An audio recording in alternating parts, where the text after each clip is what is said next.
ফ্রান্সের প্রধানমন্ত্রী মিশেল বার্নিয়ে অনাস্থা ভোটে পরাজিত হওয়ার কয়েক ঘন্টার মধ্যে পদত্যাগের সিদ্ধান্ত নিয়েছেন। মাত্র ৩ মাসে তার সরকারের পতন ঘটল। বুধবার ফ্রান্সের পার্লামেন্টের ৫৭৭ সদস্যের মধ্যে ৩৩১ জন তার সরকারের বিপক্ষে ভোট দেন, যেখানে তাকে বাঁচাতে অন্তত ২৮৮ ভোট প্রয়োজন ছিল। বৃহস্পতিবার তিনি তার পদত্যাগপত্র জমা দিতে পারেন বলে ব্রিটিশ সংবাদ মাধ্যম বিবিসি জানায়। বার্নিয়ের পতনের পেছনে মূল কারণ ছিল তার প্রস্তাবিত বাজেট, যা ৬০ বিলিয়ন ইউরোর ঘাটতি কমানোর জন্য তৈরি হয়েছিল। এ বাজেট পাশ করতে তিনি সংসদে বিশেষ ক্ষমতা ব্যবহার করেন, যা বিরোধী দলগুলোকে ক্ষুব্ধ করে তোলে। এদিকে ডানপন্থী জাতীয় র্যালি এবং বামপন্থী নিউ পপুলার ফ্রন্ট একযোগে এই বাজেটের বিরোধিতা করেছে।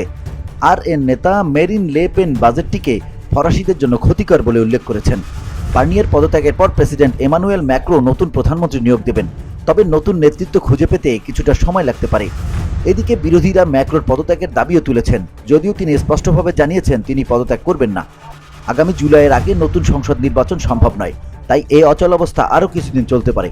বৃহস্পতিবার রাতে প্রেসিডেন্ট ম্যাক্রো জাতির উদ্দেশ্যে ভাষণ দেবেন এবং তার পরবর্তী পদক্ষেপের বিষয়ে বিস্তারিত জানাবেন। VOD Bangla news desk.